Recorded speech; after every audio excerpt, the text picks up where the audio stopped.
paano mapasama? O paano ba sumali sa dinami-daming nagpakawalang atake? Baka kailangan kong maghulog ng barya para madagdagan pa ang oras ko dito kung sakaling mabato man ako ng mabato. Pag sinabi ko na ititigil ko na to, set up yun para sa'yo. Parang Massacre 44, mamasak pano. Bang, kamusta?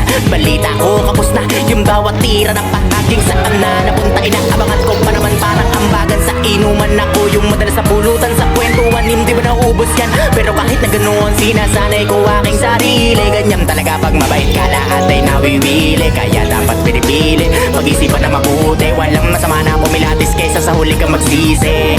Naranasan ko na rin yan, yung tipong walang pagkakataon na mapakinggan. At dumating sa puntong wala na ring malapitan. Sarili ko na lang ang nagsilbi ko na sandigan. Kaya walang may karapatan para sabihin sa'kin na itigil ko na yan. Sasabihin nyo wala akong pakialam, dahil nasimulan ko to nung panahong wala kayo. Alam nyo yan, di ko na kailangan pa na paliwanagan. Wala na akong magagawa, kasaraduhin nyo isipan. Di ko kailangan ipilit ang sarili ko para sa inyo. Marami na akin, ko na ako lang pumasan. Di ko pinili na lagi na magpadagan. Di ako nasanay sa maling katuwiran, kaya lumakas ang paninindigan na dapat ipanalo ko lahat ng laban. Ganon ako mag-isip, iniwas ako na magpahagit. Mas ginusto magkulong sa silid kaysa sa mundo puno na inggit.